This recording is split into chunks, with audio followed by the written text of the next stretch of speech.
Welcome back to the Deep Dive. Today we are strapping in for a really fascinating journey into the future of urban planning. And it's one that's driven by some pretty powerful AI. Absolutely. Our mission is to unpack a new research paper that details how large language models, LLMs, are being turned into simulated, well, urban residents. Think of it like a Sim City, but for actual real-world planning, creating digital citizens that move, shop, and commute, basically just like you or me. And the system behind it is called LLMob. Right, LL-MOB. It's a novel framework, and its whole purpose is to generate these realistic, flexible, and really effective personal mobility patterns. It's a very sophisticated blend of AI and, the gritty reality of city life. Okay, so let's unpack that core idea. Why is it so vital for a city to be able to accurately model personal movement? Well, it's the backbone of everything. I mean, sustainable city planning, for one. You need this data for optimizing public transit, predicting traffic congestion. Emergency response, I imagine. Oh, definitely. If you can predict where people are going to be, you can build a much more resilient city. But the thing is, traditional data-driven models have always hit a wall. And that wall is that they only work when things are, well, normal. Well, precisely. The old models just devour millions of GPS points, and they learn the statistical probability of going from point A to point B. They just imitate what they see. But the problem with just imitating is that you're completely helpless when you face a novel or unforeseen scenario. Completely helpless. A hurricane, a major transit strike. Or the ultimate unforeseen scenario, a global pandemic. Exactly. The models have no historical data to rely on, so they just fail.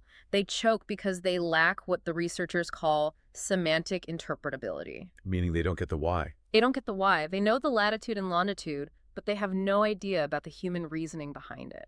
And this is where LL-MOB has this huge advantage. Because LLMs are built for semantics, for language. Yeah. Yes. They excel at processing that stuff activity types, the stated motivation for a trip.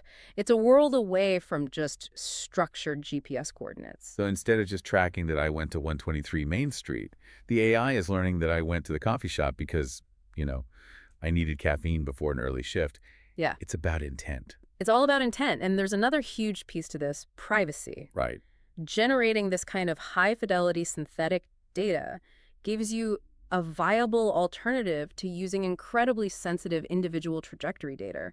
It solves a huge ethical problem. That makes a ton of sense. So how does it work? The researchers say human activity is driven by two main factors. Right, and the framework is built around them. First, you have your consistent habitual activity patterns. And second, the more dynamic day-to-day current motivations. Exactly. So let's start with phase one, building that habitual pattern, defining the resident. The first step is giving the agent a stable identity.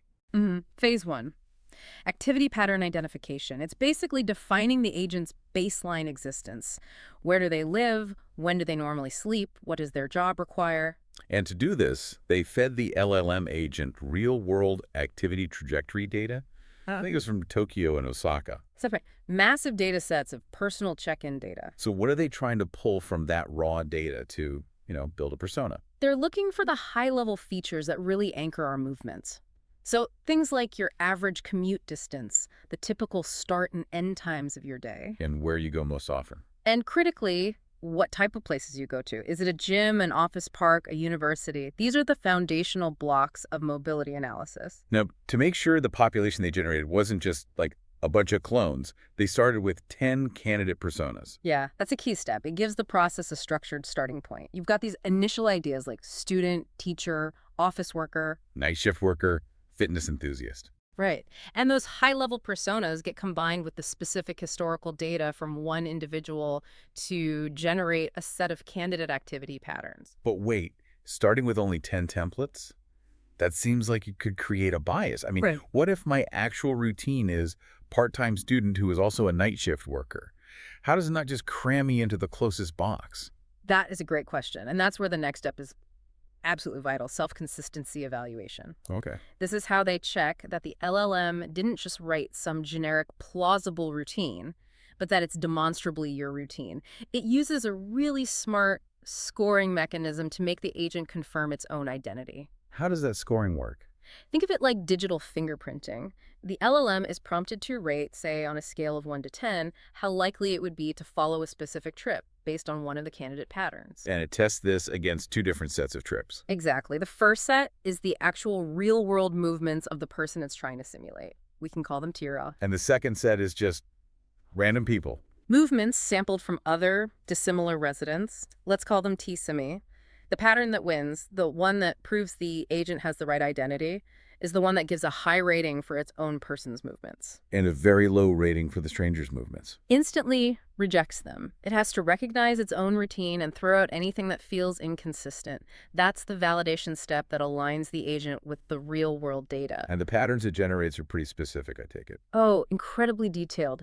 The paper had a great example of a simulated student. It wasn't just goes to campus. It was, travels over 10 kilometers on a weekday, starts at 12:00 p.m., visits park number 2457, then grocery store number 648. That's a level of interpretable detail the old statistical models could never dream of. Not even close. So that covers the habitual pattern, the consistent self.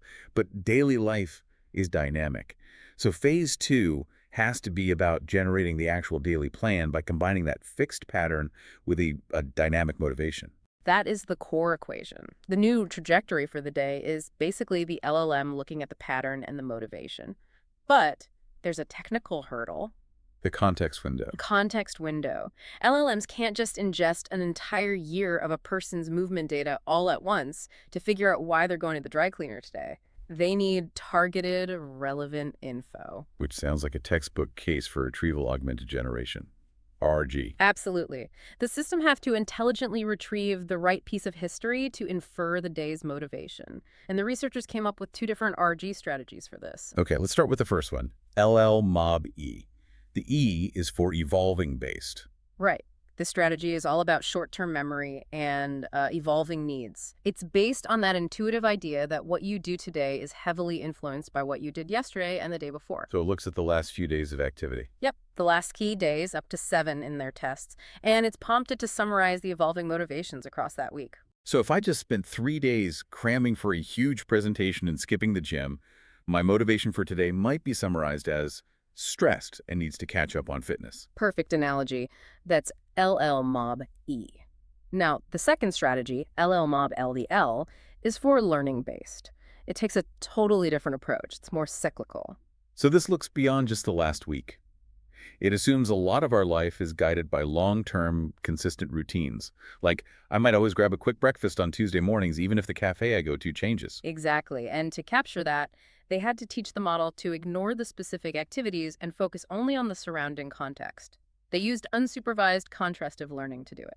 Okay, unsupervised contrastive learning sounds a bit dense. What does that mean in practice? What's the result? The practical result is that the model learns to identify dates that are alike, not because of what happened, but because of when it happened. Yeah. It focuses on temporal features. Like, is this the same day of the week? The third week of the month? Is it right after a holiday? All of that. It learns to group similar contexts together. So instead of looking at the past 7 days, this model retrieves the most contextually similar day from history, maybe the second Tuesday of last month, and prompts the LLM to pull the motivation from that period. I see. So 2 different ways of remembering. One is recent and evolving. The other is distant but cyclically relevant. Exactly. LL-MOB captures evolving interests. LL-MOB-L captures reliable routines. And you can see this motivation directly driving the output. The paper had a great example where the motivation was summarized as something like desire for entertainment and relaxation, enjoys bowling and Donburi restaurants late at night. And no surprise, the generated plan for the day included a trip to a Donburi restaurant and an entertainment place, all scheduled for late morning or at night. The plan is completely traceable to the motivation. 1-to-1. All right, let's get to the results. Okay. How did LL-MOB actually stack up?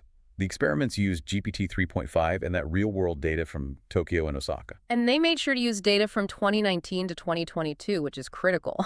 Because that captures both the normal times and the completely abnormal pandemic years. Right. And they tested it against several state-of-the-art models using 4 different metrics to check spatial, temporal, and semantic accuracy. Let's quickly run through those metrics. You have SD for step distance, which is spatial. Yeah. SI, step interval for the time gaps. And then the 2 big semantic ones, DRD and STVD. DRD is daily activity routine distribution. That's the semantic core. It checks if the agent is doing the right type of activity at the right time. Gym at 7 p.m., not 7 a.m. And STVD is more granular. Spatial temporal visits distribution. That one checks the exact location at the exact time. So DARD is about the what, and STVD is about the where. And for all of these, they use a measure called JSD. Lower is better. And the results really deliver the proof of concept. While some other models were, maybe slightly better on pure spatial distance, LLMob was superior on the temporal metrics. And crucially, it just dominated on the core semantic metric. Overwhelmingly DARD. It won across all three scenarios: normal, abnormal, and generating abnormal from only normal training data. Why is that win on DARD so significant? It's the smoking gun. It proves the model captured the semantic why in a way nothing before it has.